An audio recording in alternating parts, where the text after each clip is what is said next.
เมย์ในช่องเมเวอร์นะคะเพื่อนๆคลิปที่แล้วเมย์ได้สาธิตวิธีการทำแพทเทิร์นกางเกงขาสั้นตัวนี้ไปแล้วนะคะเรามาตัดเย็บกันในคลิปนี้นะคะเพื่อนๆใครที่ยังไม่ได้ชมวิธีการทำแพทเทิร์นเมย์จะแปะลิงก์ไว้ให้ข้างล่างเนาะส่วนใครที่ชมแล้วและอยากตัดเย็บนะคะเรามาตัดเย็บกันในคลิปนี้เลยค่ะเรามาดูวิธีการตัดเย็บกางเกงขาสั้นตัวนี้เลยค่ะเอาแพทเทิร์นจากคลิปที่แล้วขึ้นมาเลยค่ะเมย์มาวางบนผ้าที่พับไว้นะเพื่อนๆใช้ผ้าประมาณ1 เมตรตัดเผื่อเย็บโดยรอบประมาณครึ่งนิ้วปลายขากางเกงตรงนี้ไม่ตัดเสมอแพทเทิร์นเลยนะอันนี้กางเกงชิ้นหน้าค่ะเพื่อนๆชิ้นนี้ไม่จะไปซิกแซกนะคะส่วนนี้เป็นกระเป๋าค่ะเราด้านถูกประกบลงไปแบบนี้นะคะแล้วก็ไปเย็บค่ะซิกแซกค่ะ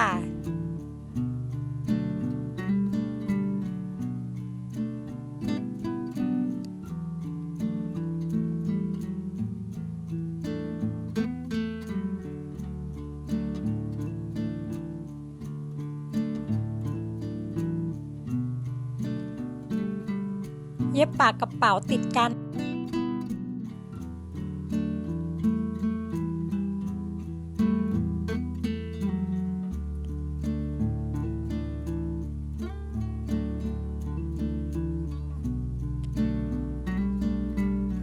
ซิกแซก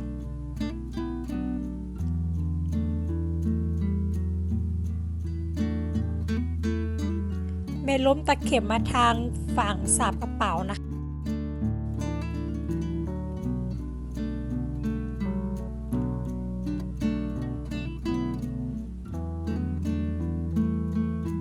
ได้แบบนี้ค่ะเรารีดให้เรียบร้อย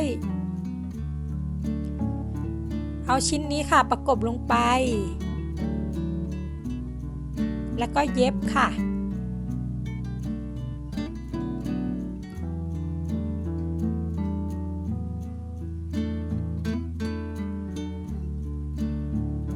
ซิกแซก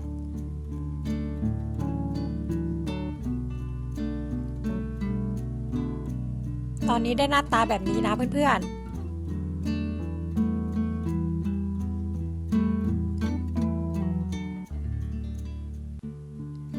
เมย์เย็บบล็อกด้านข้างค่ะ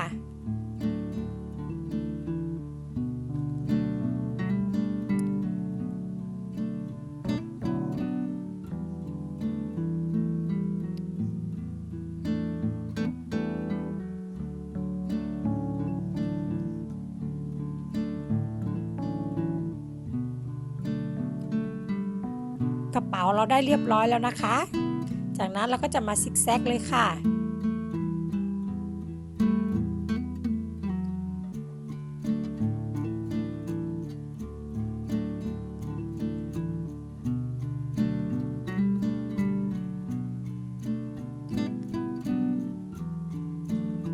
เรียบร้อย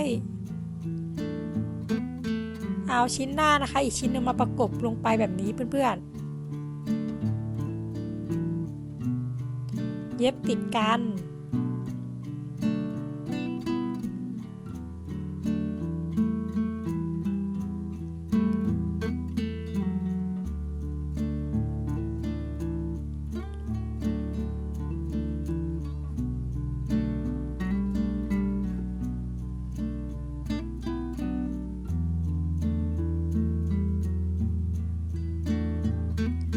เมย์ล้มตะเข็บ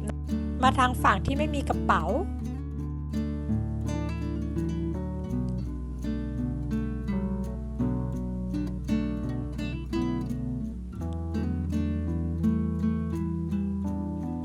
ได้แบบนี้ค่ะชิ้นหน้าพับรีดด้านล่างให้เรียบร้อยชิ้นหลังเมย์ก็จะไปซิกแซกแล้วก็เย็บเกล็ดค่ะ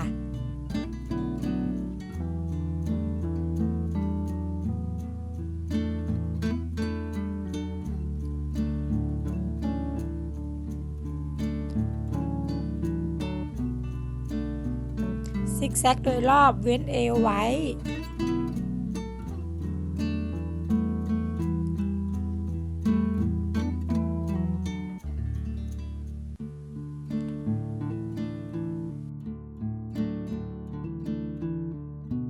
พับรีดปลายขากางเกงไว้เลยนะ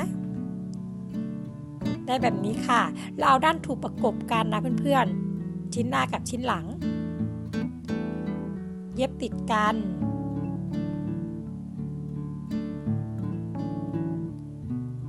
เมย์กัดเข็มหมุดไว้ค่ะแล้วเราก็ไปเย็บเลยเรียบร้อยค่ะจากนั้นเมย์เอาด้านถูกประกบกันนะด้านถูกชิ้นหน้าประกบกับชิ้นหน้าชิ้นหลังประกบกับชิ้นหลังจับเป้าให้เสมอกันแล้วจะไปกัดเข็มหมุดเมย์จะเหลือตรงนี้ไว้นะคะประมาณ7 นิ้วนะที่เราไม่เย็บค่ะ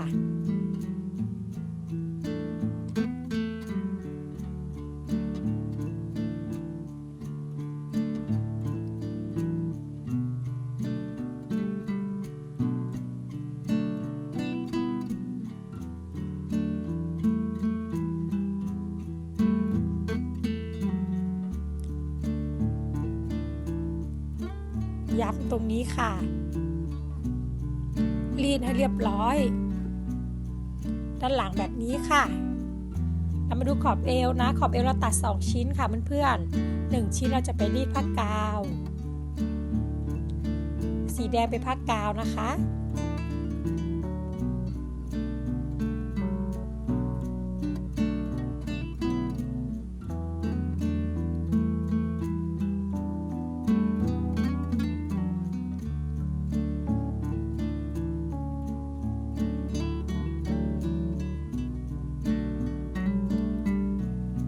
พลิกอีกด้านหนึ่งค่ะ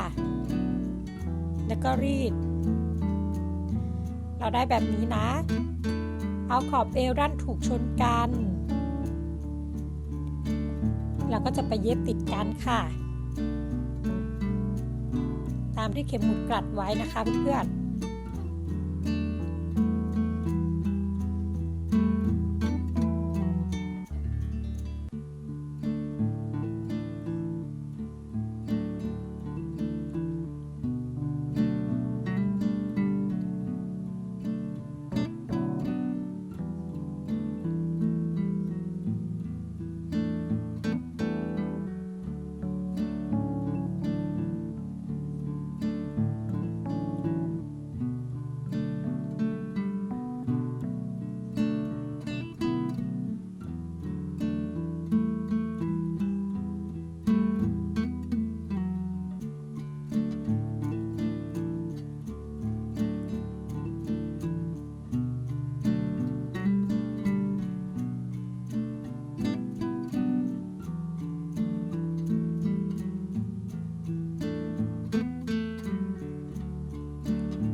เย็บขอบเอวแล้วนะคะตรงนี้มันก็จะ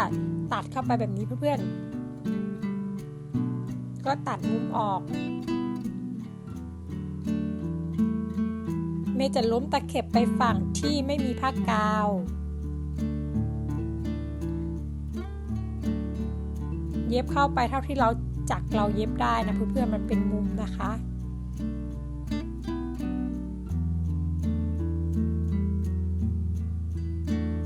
รีดให้เรียบร้อยเอากางเกงขึ้นมาเอาขอบเอวนะคะเอาฝั่งมีผ้ากาวเอาด้านถูกประกบลงไปกัดเข็มหมุดล็อกไว้แล้วเราก็ไปเย็บเลยค่ะ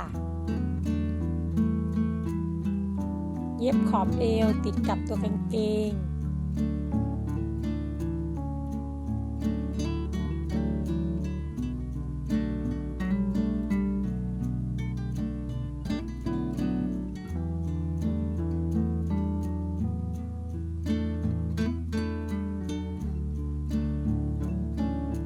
รีดให้เรียบร้อยนะคะจากนั้นเราก็จะมาติดซิปค่ะ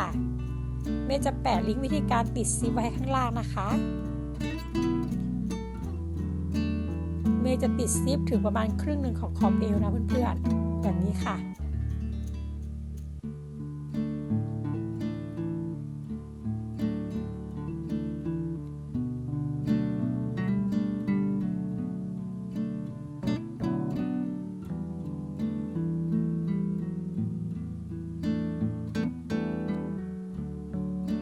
ซิปเราติดเรียบร้อยแล้วนะคะ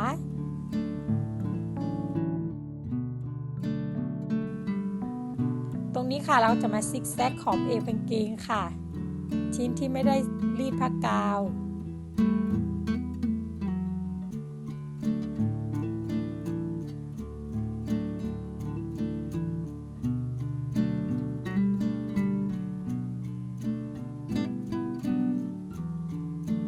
ซิกแซกเรียบร้อยค่ะเมย์ก็จะพลิกขอบเอวแบบนี้นะคะเพื่อนๆห่อซิปไว้แล้วก็จะไปเย็บค่ะ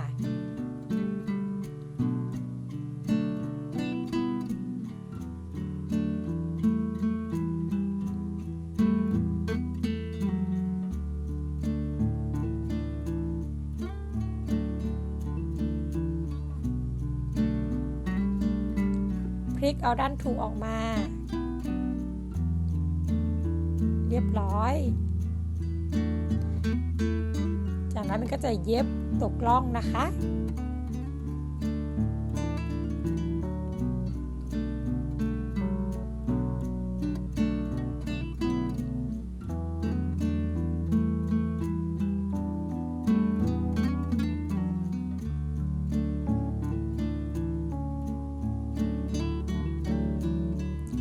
ตอนนี้กางเกงเราได้แบบนี้ค่ะเมย์จะดูที่คาดกางเกงนะแบบตกแต่งเนาะเพื่อนๆเอาด้านถูกประกบกันค่ะแล้วก็จะไปเย็บนะคะ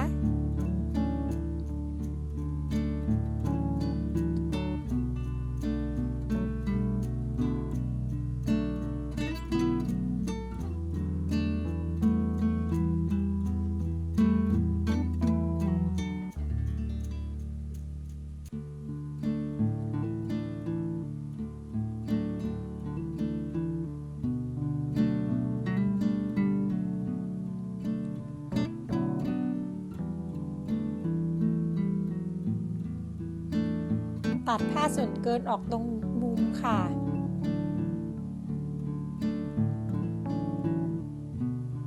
พลิกเอาด้านถูออกมา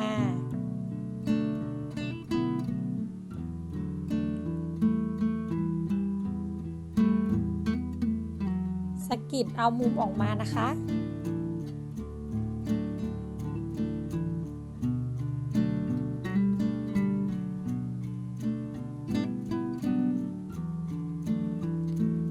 รีดให้เรียบร้อยค่ะเราก็จะไปเย็บ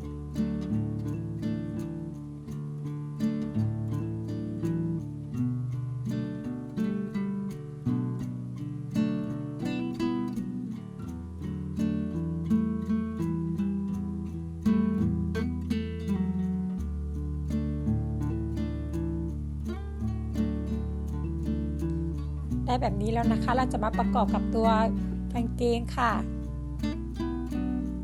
เมย์จะวางกึ่งกลางนะคะตรงรอยต่อของขอบเอวกับตัวกางเกงค่ะจากนั้นเมย์ก็จะเย็บติดนะคะตรงตะเข็บข้าง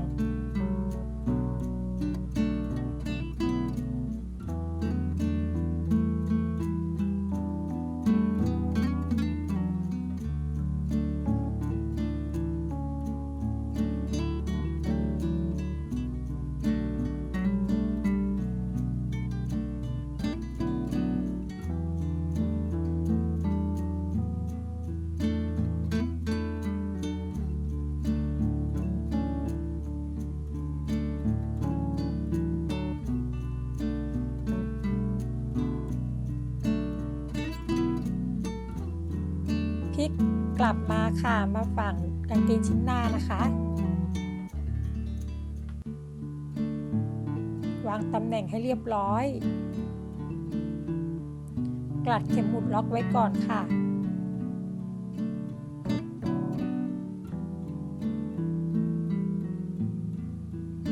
มีเย็บล็อกตรงนี้นะคะ